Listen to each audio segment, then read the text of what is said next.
Wow, dude. So apparently this is going to be my first video. I bet I'm shadowed. This is going to be my first video that I edit. Because, like, I don't know where I was going, so forgive me. Hating and shit. So as, like you hear about that word about, bro, you need to get your shit together. Like my bride, she says, you need to get your poop in a group. So I need to get my poop in a group and get back on track here. But happy Easter. Maga maga. What I was trying to say earlier was I was talking about, there's some of these fans, man. And I get it. Steelers fans are spoiled. And maybe it's just fans or moaners across the world. But they would say some bullshit about, they would say like, oh, well, you're just wasting your 30 visits. I'm talking about cats are brought in to the Steelers facility like this Torrance, Schmitz, Avila, that us as fans don't see any reason for them, as if we're wasting. And what I was trying to say earlier was that I believe that the Steelers organization already has 3/4 of their board made up before these interviews ever happen. Okay? So maybe the thing that I will agree with Matt Williamson's article was that,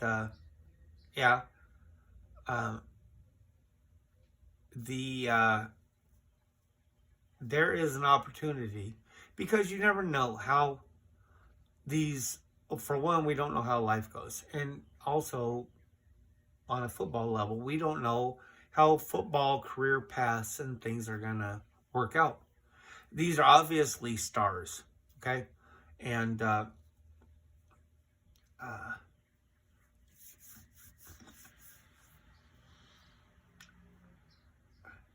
we don't know what their future holds.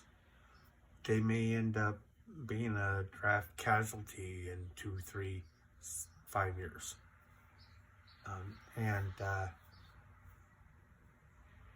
It's much easier to build a rapport, saying hello again than hello for the first time. So it's kind of like hedging your bet, in a sense, on a football scale. But some fans may see this as just a waste. They want something to moan about. This is wasteful. Why would you waste one of your 30 interviews and stuff like that? Or it's a, click grabber, or whatever they call those things, articles that headline click grabber. I don't know. There's a name for it. And,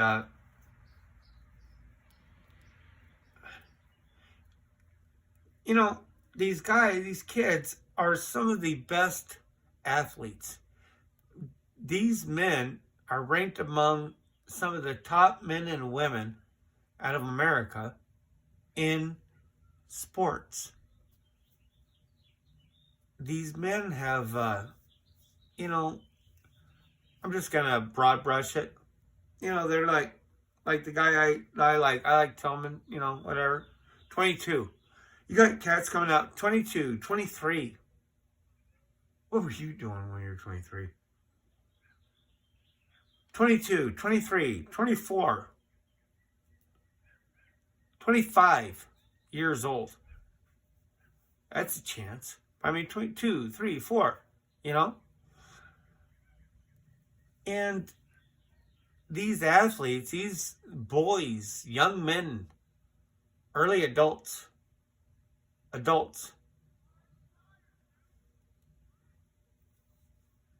they have lived and ate football. Can you imagine just the nights in their bed thinking about the game on the next Friday in high school and things like that? I'm not an athlete. I don't pretend to have any of that insight, the only thing I can do is,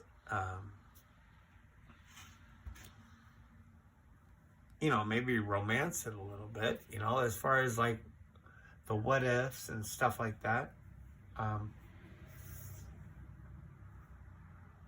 Because it takes so much for these kids to be at the place they are. Okay? Now, you have ate and drank,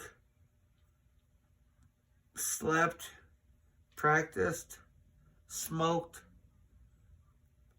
dreamt, loved, hated football 3/4 of your life. Like I said, 22, 23, 24, 25 years old. You're right?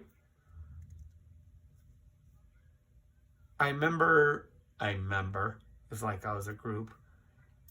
I remember I did Pee Wee football. I don't know what it's called in different areas. I was in California. So we had micro Pee Wee, junior Pee Wee, macro, and I did like micro Pee Wee and junior Pee Wee and stuff like that. I was just a little kid. I was nothing. But these guys have just grown up with it, And I think about my fandom and how much I love the game. And I don't even know anything about it. I'm only a fan. So it's hard to imagine what goes through these young men's mind.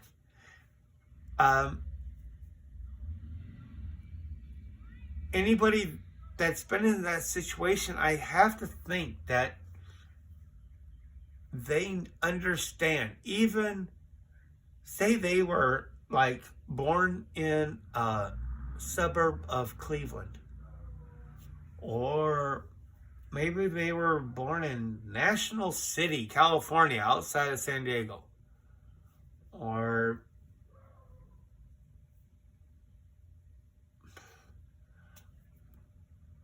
St. Paul, who knows, But they've grown up loving these different teams. But there's no denying that with loving football, you have got to respect the Pittsburgh Steelers, even if you're a hater. As a player, even if you're a hater. The only reason why you hate is because you respect. So, for these young men to have an opportunity to come into the Pittsburgh Steelers organization and to be personally invited, I would imagine, myself personally, I don't care if you aren't going to be picked by them. Man, this is some greatness showing you some love. So I would think somebody that's been doing this full time, you got to imagine minimum 6 years, probably 8, with high school and college. It's got to be an honor, and these, all these players, like the ones that are extra good, like say these 5-star recruits that come out of high school and they come into the college ranks because they are somebody, like, I don't know how to explain this necessarily outside of like high school, but like because they are so good, they're probably going to hang around a group of people that are better than them or older, right? So like, can you imagine, what I'm trying to say is, can you imagine like a 4-star recruit coming into a program that also has prior 4-star recruits, and the top echelon of players probably hang with each other, become friends. These friends that are older than them and above them, I can see these relationships continuing, and maybe some of them maybe went to the Senior Bowl in 2021 or something like that, and they were able to meet Tomlin, or they were able to meet things, and they talk back and forth, Can you imagine, like, one of the reasons why I feel that the Steelers are going to have such a great undrafted rookie season this year is because there is so much respect for Mike Tomlin out there, as far as like I said earlier about the honor of being able to be invited by the Pittsburgh Steelers for an interview. Can you imagine being able to sit across a desk and these guys, like, they all know it's real. Like, they all have confidence. Hey, I'm going to have a career in the NFL. I'm going to do good. They love me. But there's also has to be a part of them that's just the pure nature of man that says, there's a chance that this may run a course that I don't foresee, professionally. And I'm going to have to fall back on my education. I'm going to pursue these other things that I'm interested in. And I'm going to live my life. But what a wonderful thing to be able to tell my grandkids when I get old that I met Mike Tomlin. And he smiled when he shook my hand. And he told me this, or he told me that. My dad was a pretty old man. And he played for the Army baseball team down in Corpus Christi, Texas in the 40s. And he was able to bat against Satchel Paige when he pitched for the Negro Leagues. And that's another story. But it's one of my favorite stories that my dad was able to tell to me. And I think about these young prospects and can you imagine, it's not a lack of confidence, but just the appreciation for the situation. And that you are somebody that has met one of the greatest coaches ever. So, I'm going to put on my glasses and I'm going to try to read some of this stuff. The thing that Matt Williamson earlier in his interview did for me is that what sparked it, and this is going to be a hint for the next podcast. This is what the podcast was supposed to be, this whole selling point of Cody Mauk from South Dakota. And clickbait is what they call it. Clickbait shit. That's the word. I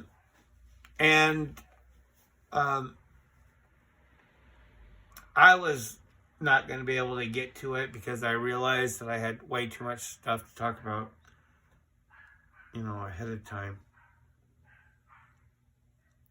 So, the reason why I have these spectacles on is I want to read some things that I wrote down because at this point, the quality is probably suffering.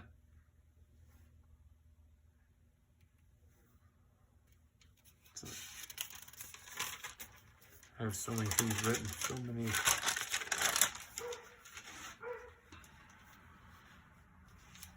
This is the point where I'm supposed to tell you all the different interior offensive linemen that have been brought into the organization or will be for interviews. And so imagine I've done that. Okay. Now, forgive me, please, because I'm going to read this.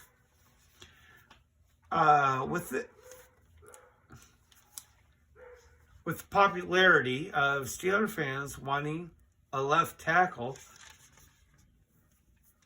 and with the number 17 and 32 picks, all but for sure fall short of who you want.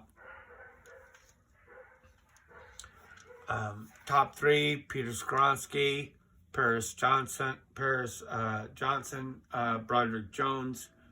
They're going to be gone before 17. So the people that are not righteous, that don't want Joey Porter Jr. first, they don't get that either. Okay? So when you see a lot of people trying to conduct mock drafts or what they would like to see happen, what you're going to see is DeJuan Jones from Ohio State, right tackle, or Darnell Wright, from Tennessee. Both right tackles. Now, here's the part where I need to question my own hypocrisy, because, I'm full of shit. I don't know about you, but I'm full of shit. I may be, honest as hell, but I can throw it around just like anybody else. I don't see that. I'm sure that Jones and Wright are excellent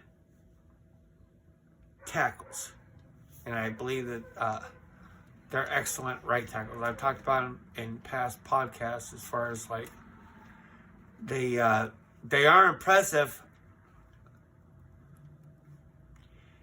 Here's some dumb shit off to the side, okay? I hate the Ratbirds, but can you imagine if,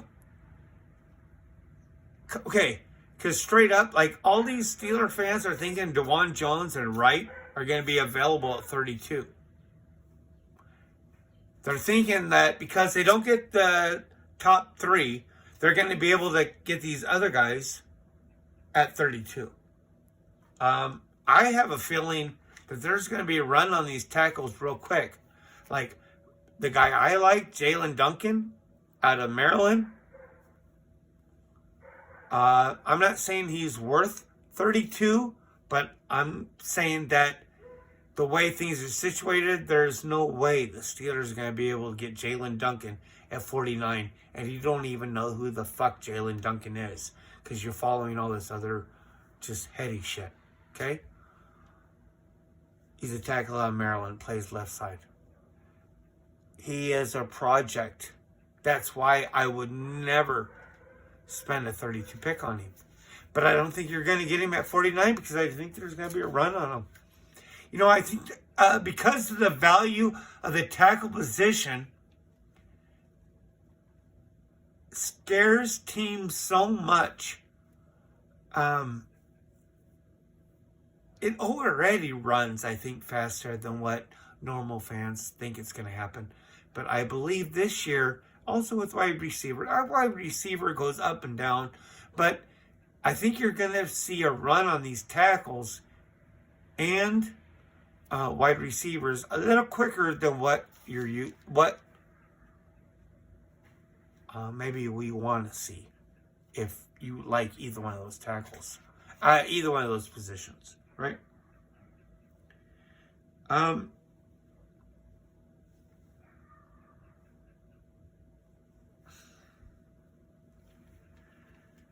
I guess I personally don't see. This is the whole, all this bullshit that I'm trying to talk about is trying to push forward this other storyline of changing positions, right? Of the good sides and the bad.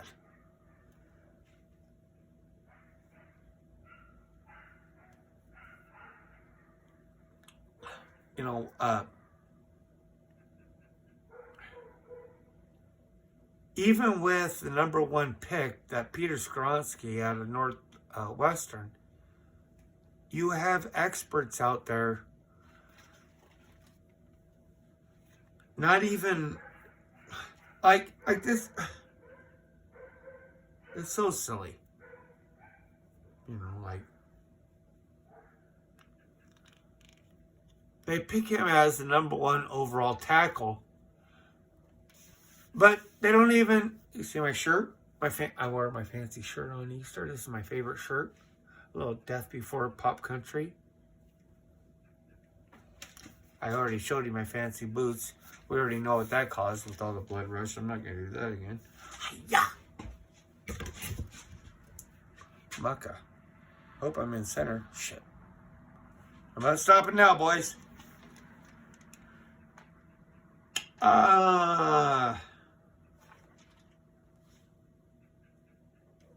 The thing I wanted to talk about was about how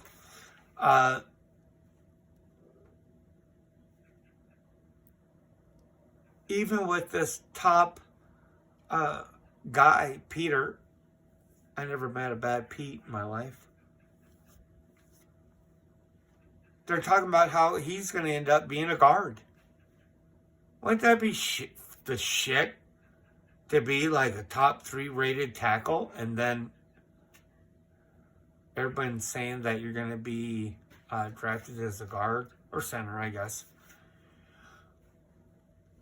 And that happens a lot with these players,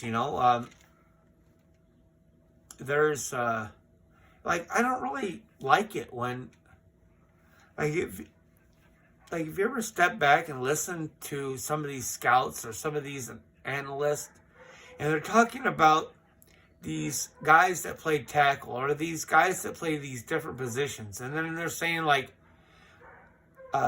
well, he may play left tackle, but when he gets into the pro, he can only be a guard.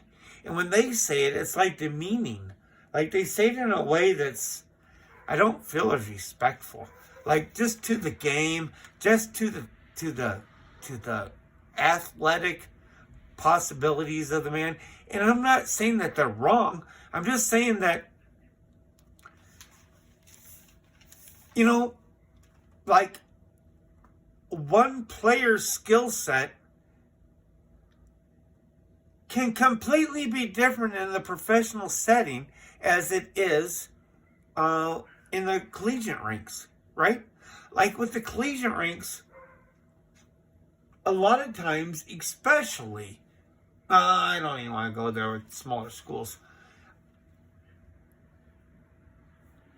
With the collegiate rank, it seems like with positions, especially upon the offensive line, is that they will pick, like with the draft, we pick the best player available, okay? And that's what we put in these positions. I don't think it's like that. Okay, maybe it is like that on the professional level, but I don't think it is like that with well-managed offensive lines. Okay? And by managed, I mean coached and drafted and recruited and trained and placed. I despise the Cowgirls. I mean, if of all teams that I can bash openly because they're just so fuck-alls, are the Cowgirls. Besides, they're the worst, dude. I mean, Cowboy fans are the worst. Cowboys are the worst. But I'd be a dumbass if I didn't appreciate what they've done forever with their offensive line. The Dallas Cowboys offensive line is one of the best examples, and maybe the Patriots have done it in the past, and the Steelers have. And I'm trying to think of other teams that have done it enough that I can remember not being sober. But the Cowboys, I will give them this, is that because I obviously don't follow them. I don't know their coaching. I don't know anything about them. They have always had a line that was impressive, you know. The only time I had ever watched the Cowboys was when, you know, Steelers have already played or whatever, and I'm just looking for a team to, you know, beat them. You know, I love to watch the Dallas Cowboys lose, you know. So, I mean, they are probably one of my favorite teams to watch lose, the Dallas Cowgirls. And besides, you know, rivals or teams that are helping us towards a playoff position and this and that. But I mean, as far as like, you got the Cowboys, you got the Packers. I mean, those are, you know, the shit teams that it's easy to root against. But in watching games rooting against these guys, Ray Charles can see that they have an awesome line. They have always had an awesome line. It seems like they've always had one. Like, I don't remember going back and thinking, like, I can go back and remember thinking, you know, fuck the Cowboys. But I can't ever remember going back and thinking, man, their offensive line sucks, because it never did. I mean, Cowboys, you know, they draft well. They are what they are, you know. I'm just glad that the Steelers are the world's team and not just America's team, because we're bigger than that. So, get my poop to group. I was talking about when analysts talk about these tackles only being able to play an interior position, as if it was something less, you know. And I just don't like it. I don't like it when I don't like when they get demeaning. I mean, that tone, you know, like, I used to not care what my ex-wife said so much. I just didn't like the way they said it. And a lot of analysis it's like they're, and it's not like they're being untruthful with saying that the player is not capable, but it's not that they're not necessarily capable, but this cat's got enough athleticism that he may be able to be really good at the guard position or really good at the center position.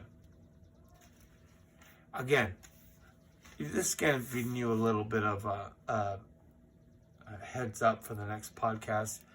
I'm going to really sell you on Cody Mao.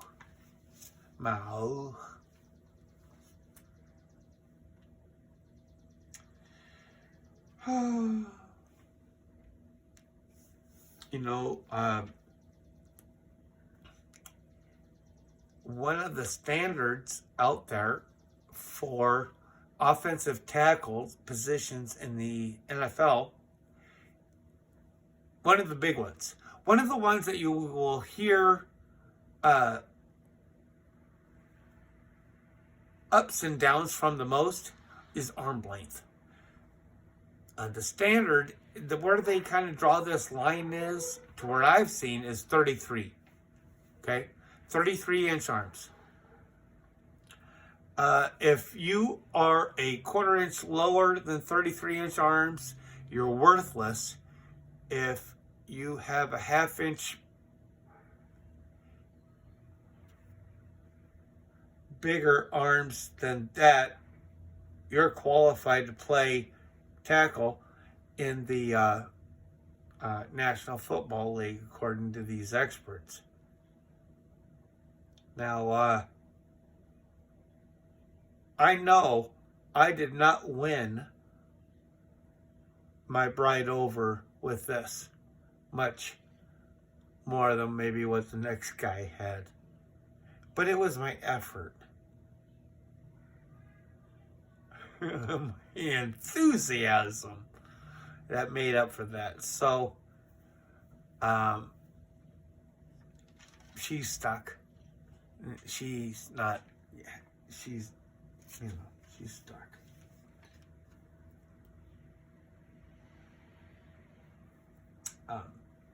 The reason why, I guess, that this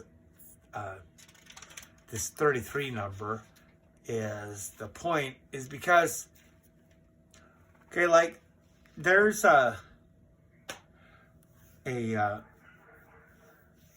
obviously in all these different positions, there's gaps between the collegiate play and the professional play. And I believe, being full of shit, that the edge rusher position or the outside linebacker, as far as, the greatest football team, has the biggest difference consistently between professional and collegiate of all the different positions. Okay, I mean, as far as like what opposition is going to face, I think that the edge position for offensive lineman has to be, and I'm talking about in a consistent manner, the biggest difference in level of quality that they have to face.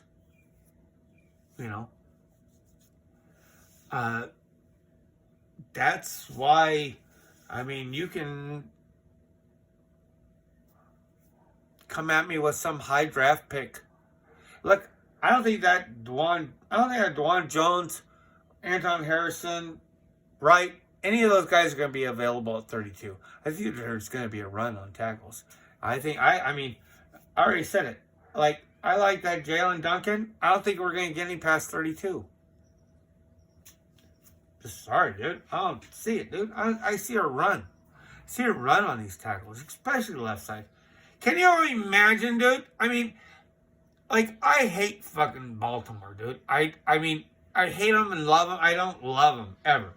But, I mean, if they had had their head out of their ass, can you imagine, like, okay, I 100% believe the Ratbirds are, if I was the Ratbirds, I would pick, what's his name? Zay Flowers at their pick, right? With the way I kind of half-ass see things happening, I pick Zay Flowers. But can you imagine having somebody like Darnell Wright or Deshaun Jones on your right side with Lamar Jackson? What an opportunity that dumbass team has missed.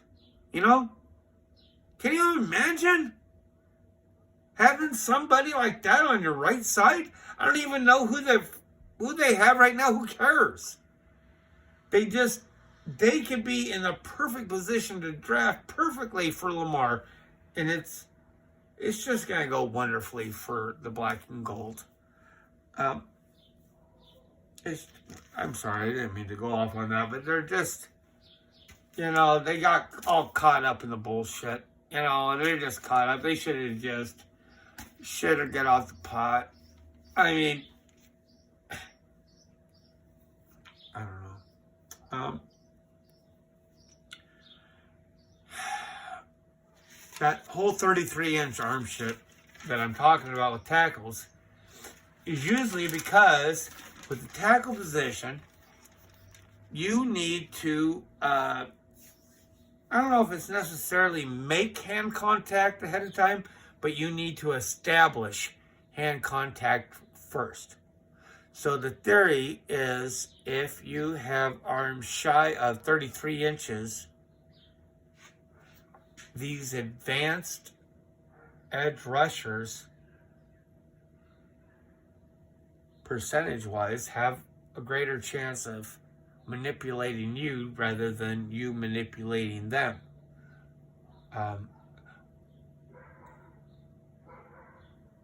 For example, if a situation comes up where maybe a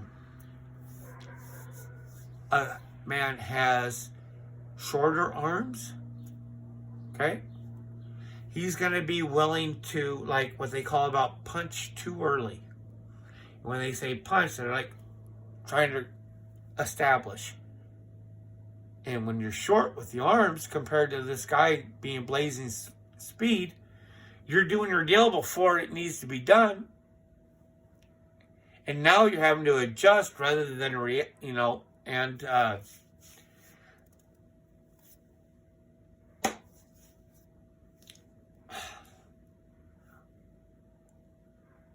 that causes, you'll see it on the right side too. I mean, there's guys on the right side, you have to, not all teams are like us. We don't push our dominant pass rusher in from the right side.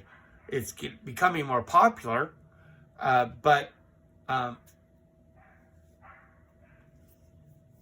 it's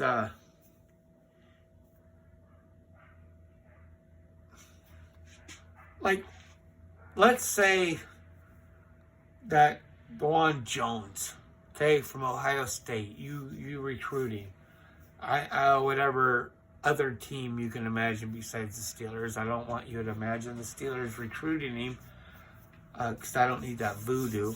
But whatever other team you're thinking about, say you get him, and this guy goes over, and you want him to play on your left side. Now, he might just not be as good. He might, Jones might react, even though he has the size, he might react incorrectly, and it's just not going to work at the professional ranks. So I'm not a big believer, because I'm going back to the skill set. What a man's skill set in the collegiate level is not going to be the same as what it could possibly be. And I'm not looking at that opportunistically. I'm just saying like what it would be in the professional